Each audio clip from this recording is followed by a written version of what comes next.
It is great to have you listening to the morning show today. I am Phil Nee. We have the chance to chat about Weston and all the things going on for the Silver Eagles. Molly Caston, District Administrator, 7 through 12 Principal, our guest here in the morning show studios. Molly, how you been? I'm good. How about you? Great. The school year is just flying, isn't it? Yes, it is. It's hard to believe we're already at spring break, so we only have one quarter of the year left. Is Weston on spring break this week then? Yep. This week? Our students are on break this week through Monday. They have off, but we have a staff work day that day, so staff can come back and prepare for the last quarter of the year. Things going well with the season this year, the school district? Yep, things are moving along pretty well. Mm-hmm. You have the election coming up. Of course, we want to start out talking a little bit about that with April 7th, the election day, and you've got another referendum to look at. I know you've been working on it for quite some time, haven't you? Yes, we have. We have another referendum on the ballot, operational, and it is a $1.5 million non-recurring operational referendum for the next 3 years to continue ongoing operational expenses.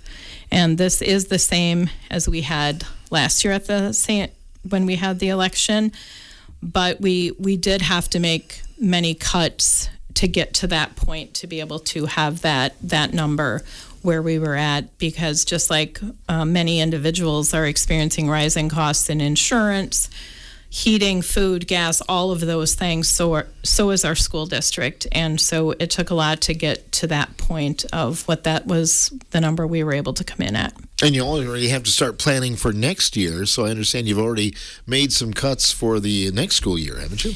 Yes, we have. During this school year, we had a couple of resignations that we had our school nurse resigned, which is a position we will not be replacing. And then we also had an elementary teacher that resigned as well. And what we did is we have in our elementary, we have a couple of classes that have very small numbers. And so we simply asked if one of our teachers would be willing to move to kindergarten. And then we asked another teacher if she would be willing to teach a combined class, because combined there was 16 or 17 students in that class. And so that is how we finished out the school year for that. And that is how we want to, for next year, we wanted to make a change where we're not replacing that other teaching position, so that we're keeping those teaching numbers down in our elementary. You've had a chance to be out in the district and speak for in front of some of your town boards and whatnot. What's your feeling? I mean, what have you been seeing and hearing from the district? Well, I feel like the district has done a really good job this time of getting out and communicating, and we've done this since before Christmas. We were making sure that we were getting our voice out there so people knew what was really at stake and what we were looking at. We were talking about it even before we had the numbers figured out, because we felt it was important to get out there and let people know. I feel good about the communication that we've done. I think there's some areas we could have done a little bit better on, but I feel like this year we really did a good job of getting out and communicating and sharing information with people.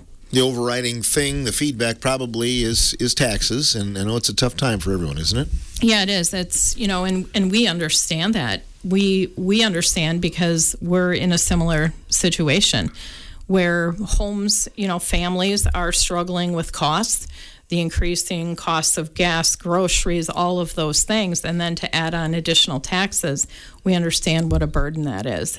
And that's something that we're experiencing as well, because we have increased healthcare costs and property insurance, and all of those things are increased for us as well without an increase in income or revenue. You've talked a little bit about combining classes, Molly. Could you speak a little bit more about that? So this year we combined our first and second grade classes for the second half of the year, and it was one of our more veteran teachers that took on that task, and she's done a really good job with that. It was something we hadn't done for a while. It had been done years ago that there were some combined classes, but it's working. It's worked okay throughout the second half of the year. And so what we came up with for next year is we did not want to add and hire another teacher for the elementary. And so when I talked to Jason Meyer, our elementary principal, I said, what I would like to do is I would like to meet with the elementary teachers, and I would like us to talk about what it could look like. What are some suggestions they have that we could do? Because, maybe someone else has a different experience. Maybe somebody else has a better idea of what we could do to meet the needs of our students with the lower numbers we have. And so we met with our teachers. Jason also sent out a survey to staff in case they didn't feel comfortable talking so that they could share some ideas. And we met a couple of times, and what we're doing next year is our 3rd, 4th, and 5th grade classes will be somewhat combined with 2 teachers. And the 2 teachers that are teaching that class they're the teachers, they decided that they wanted to do this. And one of those teachers has had an experience teaching in a multi-age classroom before. And so one of the teachers will be teaching math and science, and the other will be teaching English language arts and social studies. So that's for our 3rd, 4th, and 5th grade. And one of the reasons, and this was a suggestion by staff, and we explored it and looked at it, and we're not exactly certain on what exactly it's going to look like, but we've started planning for this. And we'll have in April at our policy and instruction meeting, there will be a presentation from the teacher and the elementary principal talking about what their plans are so far. And then we will also meet in April with the parents of the students in those classes so that they have an idea what this looks like. One of the benefits of having the 3rd, 4th, and 5th combined in that way is it gives us stability for 4 years of some of our smaller classes, that it's not like a teacher needs to combine 1st and 2nd grade and then learn the 2nd and 3rd grade curriculum as the kids move up. It gives us stability for 4 years before we have some bigger classes coming in. That's kind of the way it used to be done, and I think sometimes maybe it reinforces something that, let's say it's 3rd, 4th, the 4th graders learned the year before, but it kind of reinforces those kind of things, and then it also encourages the 3rd graders to step up and learn a little bit higher level too. Yeah, and there will be some times where they will just get their 3rd, 4th, or 5th grade instruction. But also one of the things that we have in our literacy program is we do book clubs where kids are reading books and talking about books as part of our program.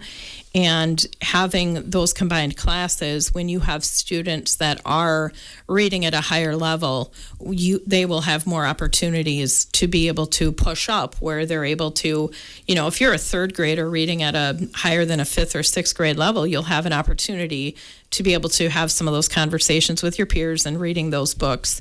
And the same with math. If you need a special math group for a specific skill you're struggling in, it won't really matter if it's 3rd, 4th, or 5th. You'll be able to group those kids and provide that extra support. Or if a kid is needing something stretching them beyond their grade level, there's a little bit more flexibility to be able to do that. They're going to combine classes whether or not the referendum passes on the 7th of April then. That is correct. And so that's our plan for the next, we plan this for the next 4 years to be a way of, because you don't want to be changing something like a structure like that, every other year. It makes it very difficult and not sustainable for our staff. So that's our plan. And our staff is looking forward to it, I think, because they also were they were a part of the solution. And then staff decided which teachers were going to take what grade levels within, what their licensing requirements are. So we had a little bit of movement, but since I think it's sometimes when you're moving people around, it's kind of scary for them.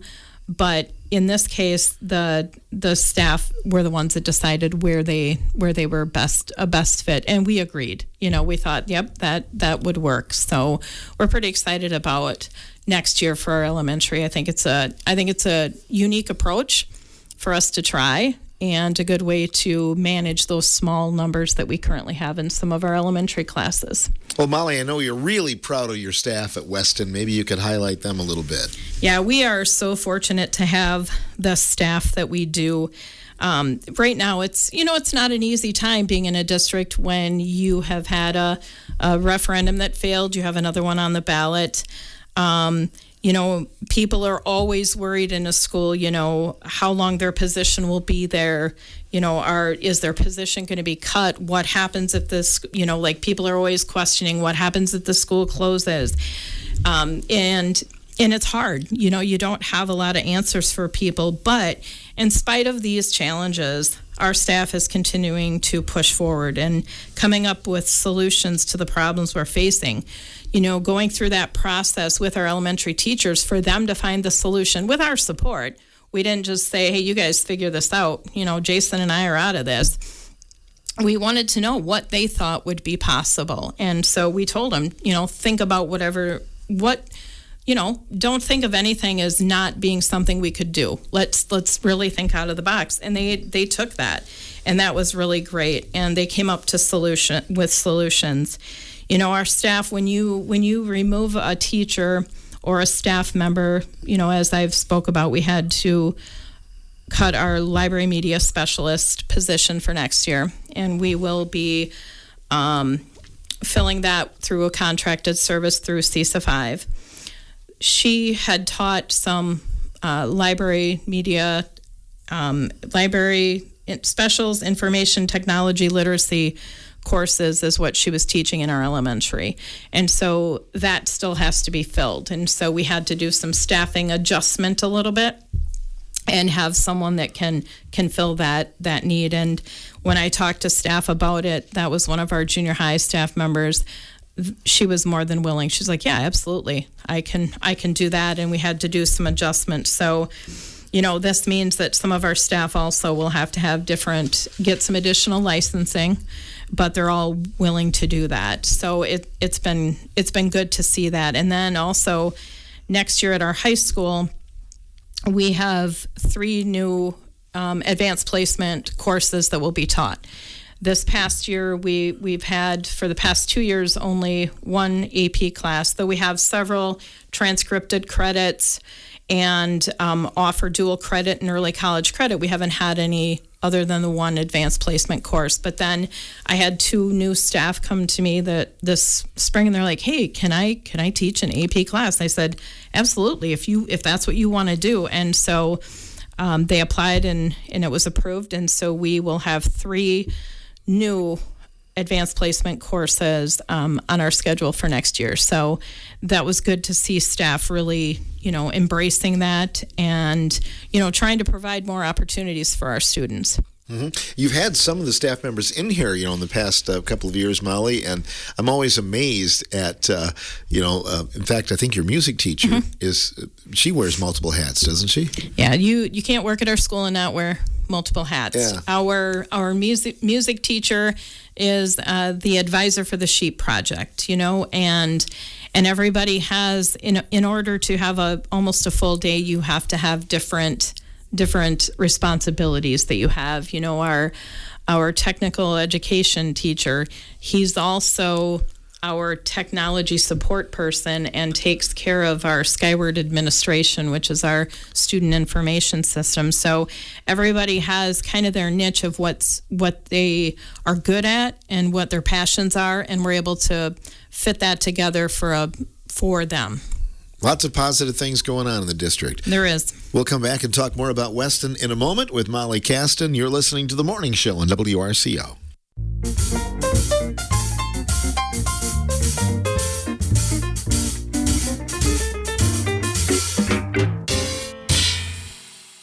Molly Caston from Weston is our guest in the Morning Show studios today in WRCO. It's been another good year of school at Weston. Coming down there, I know you've got music concerts and some club contests and things like that coming up in the next couple of months, Molly. Yes, we do. May 1st, we have it's a big art and music festival at the school, and we have our elementary and junior high and high school music programs will have that day, and our art will be displayed. And we're very fortunate to have the staff, again, that we do, that put together these events. This wasn't something that was ever asked of them, that they came to us to have this. It's called the Hidden Treasures of Weston. And we have a theme, and it's combined with the art that the kids are producing, and then the music that they put out there that's all based on that theme. And it's a really good day for our kids. And we've done something different last year and this year, is we've had our band and choir concerts, our junior high and high school, during the day. And the reason we've done that is because of the difficulty with scheduling sports. And we don't want kids to have to choose between their sport and a class or the music. And so we've had it during the day. And that's something we feel it's, I understand it's difficult for parents sometimes, but I feel better for the kids that they don't have to choose. And with all the issues with sports, when you have a cancellation for many different reasons, there are times that even you can't completely block out a date and say, we can't have something here because we have a concert. It's hard. And so this way it removes one of those barriers. So we're looking forward to that on May 1st. You have good numbers out for softball in your co-op team with Ithaca. That's one of the higher numbers of softball players I've seen from any of the schools, any size in the area. Which is fantastic. I am so glad to see that. Our female athletes have had their struggles at Weston over the past few years. They've not been able to have full teams in many different areas, and I am so glad to see our softball team coming together like this. And I think it's a good sign of things to come and building a good program, because when you have a JV team that's going to be playing JV and playing many games, that's how you develop a program. And they're also combining for the youth program, which, playing together at an early age and making sure these girls are playing, because you cannot, it is not easy to not play softball, fast pitch softball, and step out your freshman year and start playing and be highly competitive. So it's really good that they're getting that program going. They played together, I think, last year, maybe the year before, but really focusing on that together, and so glad to see the numbers that we have. Another thing I wanted to talk about was the fact that the district employs a lot of people, not just your teachers. I mean, the support staff and everybody, right? Yeah, we are in our district, we are one of the major employers. I know Loretta Bormet, our Director of Business Services, had said, I think she said 93 W-2s is what she had sent out, which that would be for coaches, different advisors. We do have some part-time staff that we now hire. We have some substitutes. And so there's a lot of people that are a part of our district. And so we have a pretty big team. Mm-hmm. Yeah, you definitely do. So the election is next Tuesday. You're looking at some things down the stretch here. Do you have any other meetings or community information sessions? I will be at the Cazenovia Town Hall tomorrow from 9 to 10 doing a Q&A, getting more information if anybody has them. They can also reach out to me. Obviously, I'm not on spring break this week. My spring break destination includes Weston and Cazenovia, so you can find me in my office most time or give me a call. So if anybody has any questions on anything, be glad to talk with them or meet with them. And I do believe we have a home baseball game tomorrow night. Hopefully. Yeah, keep your fingers crossed. I'm not watching the weather because I don't have to cancel anything right now, so I haven't even looked at the weather. So hopefully there is a game tomorrow night. Yeah, the weather hasn't always been accurate, so you never know. Yep. So let's talk a little bit about next steps, if the referendum passes, Molly, and if it doesn't. So if our referendum passes, of course, we're going to continue to monitor and evaluate our staffing needs. That's just appropriate that you have to, if you have declining enrollment or have students not taking specific classes, that you make sure you're meeting the needs of students and being aware of what your staffing needs are. Always looking for continued cost savings, which means sharing services, maybe getting contracted services. and also making sure that we get a chance to market, what we have to offer to bring in more students through open enrollment, because what we have at Weston is a great thing. We have a lot of unique offerings for many people, and it's a good fit for some students. And we are a small school with caring staff that really care about the kids, and it's something that we need to make sure that people are aware of that and focus our efforts on that we've been spending with getting information out about our referendum. And then also looking at long-term planning. What are our building needs, any updates, continually monitoring those student numbers so that we know if we have to make any adjustments in our staffing. So, all of that will continue as if the referendum passes. Your buildings and grounds, everything's pretty stable there. Yeah, the community spent, they invested in the last time we had a referendum, it was a capital project. And so our grounds are pretty up, have been kept up and look pretty good right now. But there's still things that you have to, monitor and plan for, looking at your boilers, your HVAC system, and some of those things to see what you may need to be repairing and maintaining over the years. Yeah, that's inevitable. It is. And what about if it does not pass on Tuesday? If the referendum does not pass, we will be looking at a state trust fund loan. And then also we will be on the November 2026 ballot. And so we will need to also look at some possible additional programming and staffing cuts for the 26-27 school year. We will have to reevaluate where we will look at is at the end of the year in seeing where our budget lies and what we need to do to make those. But we will come back then in November.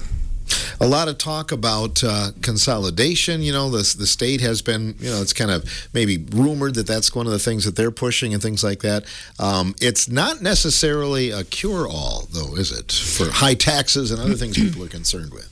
No, when you're consolidating with another district, there is an extensive process with that, but also remembering that the debts of both districts are then combined. So your debt does not go away.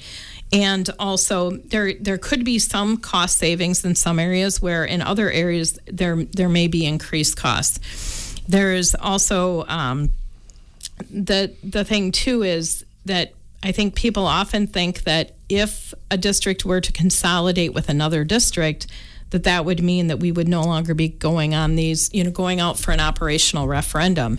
And I don't think that's the case, because if you look at our neighbors, because that's who we would look at, because you're going to want to have someone nearby, all of them are on a referendum cycle similar to ours. Some are different. There's some districts that have had a recurring referendum and then had to come back with some others, but we're all in this cycle. It's not like this is just a Weston issue. Yeah, the state funding, we've talked about it oftentimes, and I know you've talked to your representatives. Anything new to report on that? No, it's the same.